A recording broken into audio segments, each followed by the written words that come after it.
Secunderabad cantonment BRS MLA Lasya Nanditha ఈ ఉదయం జరిగిన రోడ్డు ప్రమాదంలో కన్నుమూశారు. ఓఆర్ఆర్పై జరిగిన రోడ్డు ప్రమాదంలో ఎమ్మెల్యే స్పాట్లోనే చనిపోయారు. బీఆర్ఎస్ పార్టీ తీవ్ర దిగ్భ్రాంతి వ్యక్తం చేస్తోంది. బీఆర్ఎస్ పార్టీ ఒక్కటే కాదు, చూసిన ప్రతి ఒక్కళ్ళు కూడా చాలా తీవ్ర దిగ్భ్రాంతికి, షాకింగ్ గురయ్యారు. ఎందుకంటే ఎంతో సుదీర్ఘమైన భవిష్యత్తు ఉన్నటువంటి ఎమ్మెల్యే ఇలా అర్ధాంతరంగా కన్నుమూయడం ప్రతి ఒక్కరిని కూడా చాలా తీవ్రంగా బాధిస్తోంది. ప్రస్తుతం మనతో మాట్లాడేందుకు జూబ్లీ హిల్స్ శాసనసభ్యులు మాగంటి గోపీనాథ్ గారు ఉన్నారు. గోపీనాథ్ గారు, గుడ్ మార్నింగ్. చాలా బాధాకరం నిజంగా. మీ తోటి శాసనసభ్యురాలు ఇప్పుడిప్పుడే ఒక ప్రజా జీవితంలో ఎమ్మెల్యేగా ఒక 100 రోజుల సమయం కూడా పూర్తి కాలేదు. చాలా తీవ్రమైనటువంటి బాధాకరమైనటువంటి వార్త మనం చూస్తున్నాం. అదేనండి, మన సాయన్న గారు నాకు మంచి బెస్ట్ ఫ్రెండ్. సాయన్న గారు ఎంతో సాయన్న గారు కలిసినప్పుడు కూడా నా తర్వాత వారసురాలు రాజకీయాలు అని చెప్పి పరిచయం చేయడం జరిగింది.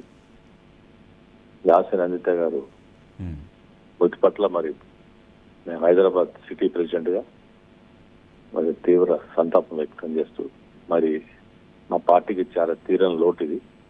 లాస్య నందిత ఇట్లా ఒక యంగ్ ఎమ్మెల్యే ఈ విధంగా జరుగుతామని అందరం కూడా చాలా విచారిస్తాను. గోపీనాథ్ గారు, అంటే ఆ సాయన్న గారు మరణించిన తర్వాత మళ్ళీ ఆ కుటుంబానికే మనకు అవకాశం ఇవ్వాలి, దాంట్లో ఒక యంగ్స్టర్గా ఉన్నటువంటి లాస్య నందితకు అవకాశం ఇవ్వాలని అప్పుడు ముఖ్యమంత్రి గారు, బీఆర్ఎస్ అధినేత కేసీఆర్ గారు ఆలోచన చేసి ఆమెను ఎంకరేజ్ చేసినటువంటి ఆ తీరు ఎట్లా ఇప్పుడు మనం మాట్లాడుకోవచ్చు? అదే చెప్తున్నాం. అప్పుడు కూడా అందరం కూడా వాళ్ళ ఫ్యామిలీకి ఇవ్వాలని చెప్పి చెప్పడం జరిగింది.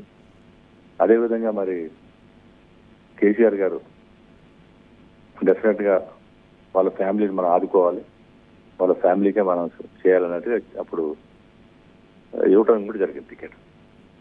అది ఆవిడ మంచి మెజార్టీతో కూడా గెలుస్తూ అనేది పేరు నిలబెట్టుకుంది ఆమె కూడా టికెట్ ఇచ్చినందుకు. మరి ఇవాళ ఇట్లాంటి దురదృష్టకరమైన విషయం ఇది. ఈ విధంగా ఎవరికైనా కానీ ఈ ఏజ్ లో ఆ అదృష్టం రావటం, ఎమ్మెల్యేగా గెలవటం అనేది అదొక అదృష్టం. మరి ఈ విధంగా జరుగుతుంది, చాలా విచారించాల్సిన విషయం. మరి అందరం కూడా వాళ్ళ ఫ్యామిలీకి